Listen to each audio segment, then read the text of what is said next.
What's going on, guys? It's Jimmy here. Welcome to our daily show where we discuss the fourth stimulus package updates, daily news, everything going on here in our country, in Washington, D.C., and everything you need to know about on a daily basis. Money, investing, and the stock market. Remember that new videos come out here every day at 10 a.m., 3 p.m., and 8 p.m. Eastern Standard Time. We have some major news going on here.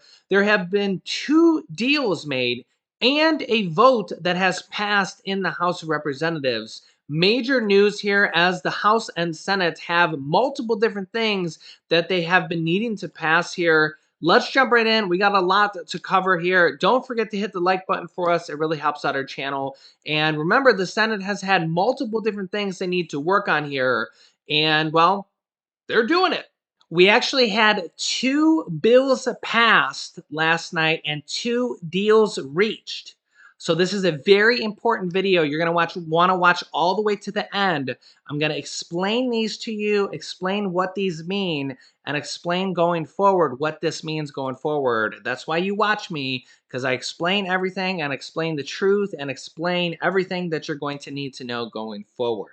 Okay, first, lawmakers have reached a compromise, or they have announced that they have reached a deal on the NDAA, the National Defense Authorization Act, to fund our military. Okay, remember that this just failed a vote in the Senate just a few days ago. They have now announced that they have reached a deal on this. Lawmakers have released the text of a compromise reached on the annual defense policy bill last night in a new effort to get the sweeping bill across the finish line. The compromise on the 2022 NDAA, National Defense Authorization Act, to fund our military. Remember, they just had a vote on this a few days ago and it failed. Has been released by the House and the Senate Armed Services Panel, includes $768.2 billion in new discretionary funds, and adds a wide range of issues from the U.S. withdrawal from Afghanistan to military justice reform. Speaker Nancy Pelosi, Democrat from the House of Representatives, indicated in a Dear Colleague letter that the House will, quote, move to pass the NDAA Tuesday evening, which they subsequently did pass the bill in the House of Representatives. $768 billion passed in the House.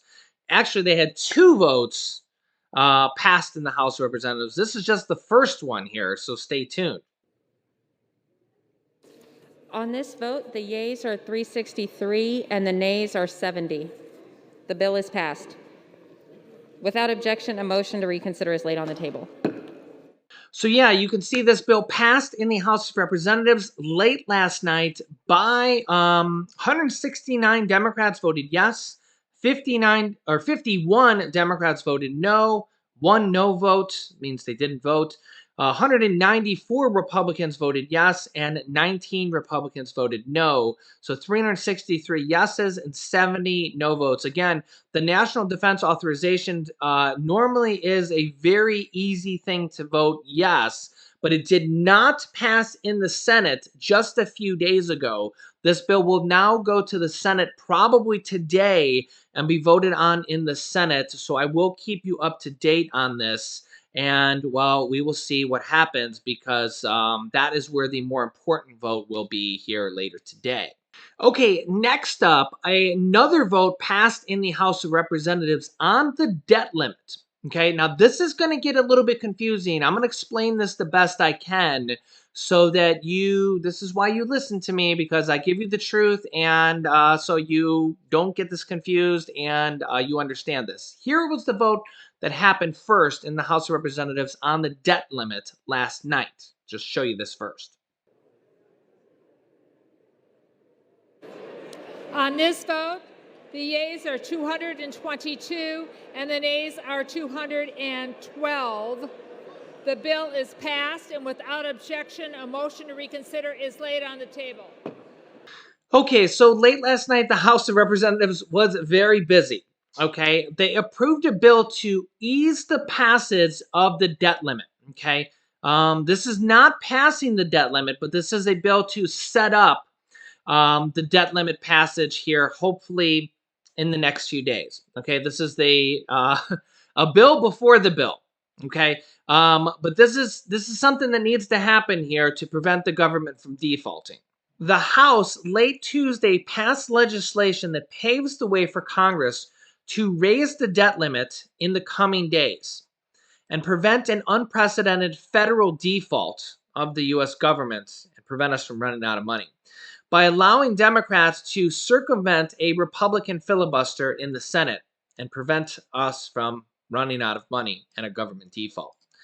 Lawmakers adopted the measure along party lines, 222 yeses and 212 noes, with just one Republican joining all the Democrats in support, as part of a deal struck earlier in the day by Senate Majority Leader Chuck Schumer and Senate Minority Leader Mitch McConnell from the Republicans.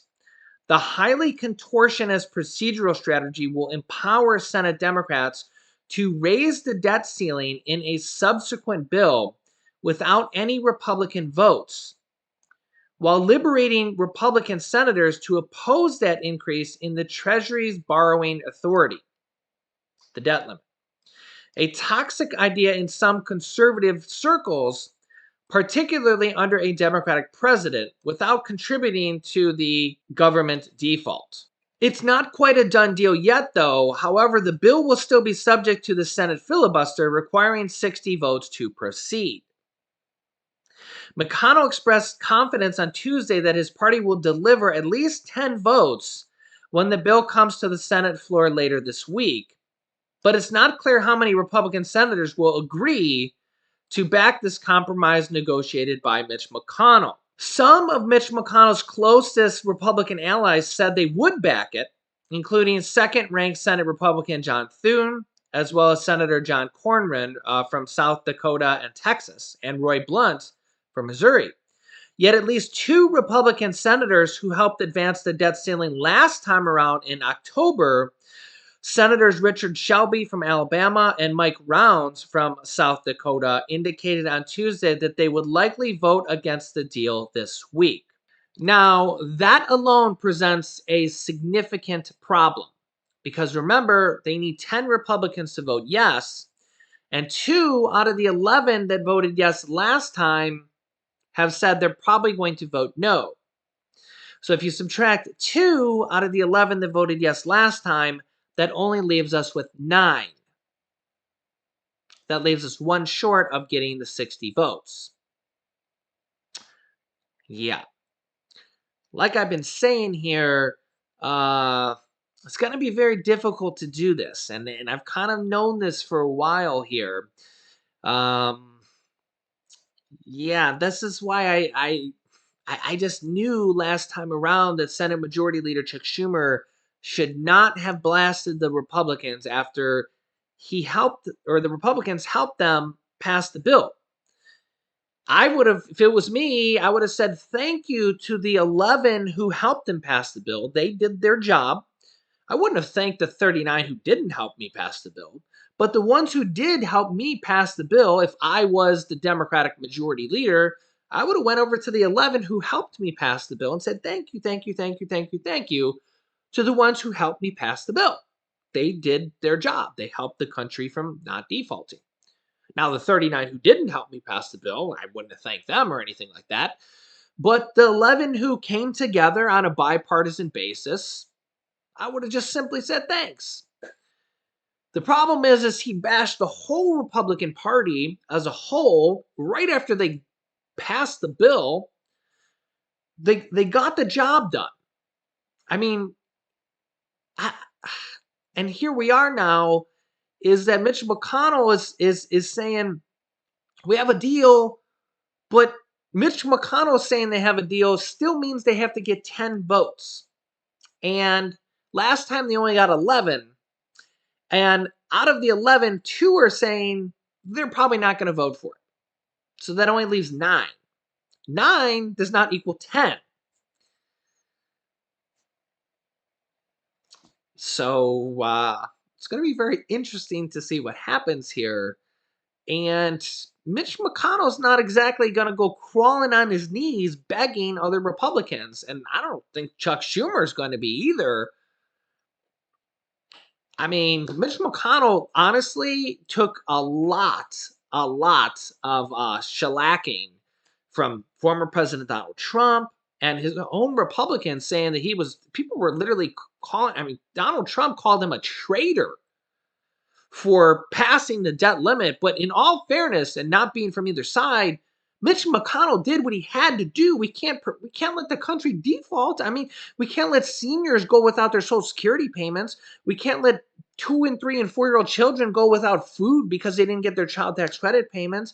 I mean, we can't let military people not get their paychecks because the government has defaulted. We can't let the entire economy collapse because Republicans and Democrats can't come together just to freaking pass a bill. So Republicans and Democrats can't agree on just a piece of paper and passing a bill. So the entire economy is going to collapse. So honestly, Chuck Schumer and Mitch McConnell did what they needed to do, and they passed the bill. But the problem is now is that they can come to an agreement, right? But we still need 10 Republicans to suck it up and vote yes, regardless of like what they think of the Democrats, or like they want the Democrats to own the debt, even though Democrats have only been in power for uh I mean less than a year. I mean, honestly, this debt has been $28 trillion of debt has been, accumulated for, many years. I mean, Donald Trump added $8 trillion to the debt in 4 years. It really doesn't matter whose fault you want to pick it as. We can't let the country default. I mean, literally, imagine Social Security payments not going out, and child tax credit payments going out, and everything, right? So it's like, yeah, it's like everybody's trying to do what they need to do, but we still need 10 Republicans to vote yes on this bill in the Senate. Now, remember, so we had one Republican in the House vote yes for it. One out of 212, 212 or so Republicans in the House, one of them voted yes. One. So now we're expecting out of 50 in the Senate, we need 10 of them. When one out of 212 in the House voted yes. Just, just so everybody's getting these kind of ratios here, these percentages here. One out of the House, 212, that's like less than 1% here, voted yes from the Republicans. Yet we're expecting 10 out of 50 to vote yes on this.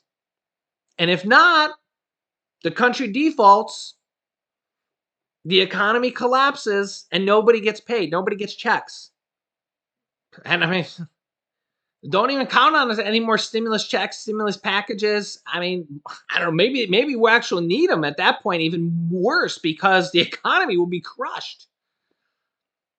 Can you imagine? I mean, Janet Yellen, the Treasury Secretary, that this could cost the economy $15 trillion. It's going to be very interesting, to say the least. I mean, to say the least, it's going to be quite the show. Quite the show. So, I mean, I don't know. I mean, you tell me. So they've announced that they have a deal, but the Republicans have, at best, 9 votes. Congress is just literally like, it's like a circus out there. It's just literally like a circus. It's crazy.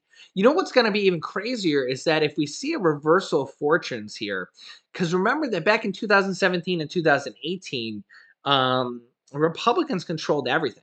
Okay, Republicans controlled the House, the Senate, and the presidency. Okay, and they passed the 2017 Trump tax cuts with the reconciliation process. And what the Republicans are forcing the Democrats to do here with this whole debt limit, if the roles get reversed here in the future, man, the Democrats are going to really like get back at them. They're going to force the Republicans to raise every debt limit on their own. Uh, they're going to, I just have a feeling they're going to, because it's just like the hoops that the Republicans are making them jump through to raise the debt limit is crazy, just because the Democrats are in power. And I don't know. You let me know your thoughts in the comments. But like when Republicans were in power back in 2017 and 2018, and they were passing bills through the reconciliation process on their own, the 2017 Trump tax cuts, which cost $2 trillion, the Democrats weren't forcing them to raise the debt limit like this. But in all fairness, they have done this in the past. I don't know. It's just, in all fairness, the debt limit needs to really be gotten rid of. And then they can just maybe try to pass a stimulus package here. Maybe help out the American people, which is really kind of hey, we're in a pandemic here, right? We have this new virus variant that is spreading here like wildfire. It's in over 17 different states, and just who knows what's going to happen here. Yeah. Welcome to December. Merry Christmas, happy holidays. My beautiful Christmas cactus over here is just blooming away, spreading the Christmas cheer here. Yeah, it's just craziness, absolute craziness. I do really feel like Congress is getting the job done in a way. I feel like, I mean, hey, they prevented a government shutdown. They got that done. Of course, it's only till February 18th, right? The House just passed these two bills, right? The one to authorize the debt limit and carve this filibuster out, so that they can just pass it in this kind of unique way. And they passed the National Defense Authorization Act in the House last night. Of course, the Senate is always the harder place to pass anything, right? Why is everything so hard to pass in the Senate, right? So they're getting some things done, and now I've always said that the debt limit is the hardest bill to pass. Well, of course, the stimulus package is very hard to pass as well, but the debt limit has this kind of this time, this date on it: December 15th, December 15th, December 15th. So that's kind of this hard and fast date that they have to do, or else, right? So we're down to less than 7 days now, because you really need to do it before that day. So 6 days. So 6 days and counting. So we'll see. Now remember, the debt limit is not passed. It's not passed yet. This is like the vote before the vote. It's the vote to kind of authorize this special way to pass it. So we have to still see here what's going to happen with the Senate. A lot of people are confused about that. That's why you watch me, because I give you the truth on everything, and I try to explain it the best we can. And then we got the stimulus package. That's still going to be a very hard thing to pass here as well, with Joe Manchin, and he's saying he's not sure about everything as well. I'll update you on that here in the next video as well. It's just yeah. I'll keep you up to date here. We're also going to have a What's in the Box contest here, starting here before Christmas as well. That'll be a nice little fun thing. And I'm going to have some Christmas guests here as well, too. So from our family to yours. So happy holidays, Merry Christmas, Happy Hanukkah, whatever you celebrate. So yeah, thanks for being a part of our family. Make sure to subscribe down below. Join our family of subscribers. It's free to do so. Help us get our goal of 400,000 subscribers. We're getting pretty close here. We're getting pretty close. So if you haven't subscribed yet, make sure to subscribe down below. All it does is just subscribe you to our channel, which is free, and it helps us reach our goal of 400,000 subscribers. And just makes it so the YouTube algorithm will show you our videos more, so you won't miss out on them. Best thing to do after subscribing is subscribe and then click the bell icon, so you get reminders when we go live with new videos, which is every day at 10 a.m., 3 p.m., and 8 p.m. Eastern Standard Time. You can also click the share button down below to share this video with your family and friends, so that they don't miss out on new videos. They know about stimulus packages, stimulus coming out in different states, cities, rent assistance, mortgage assistance, utility assistance, daily news, everything you need to know about. You can also click here to watch my newest video next. And this video is my brand new video that I just covered here very, very recently about two or three new bills about Social Security raises that just came out. So click on one of those videos next. Thanks, guys, and I will see you in the next video.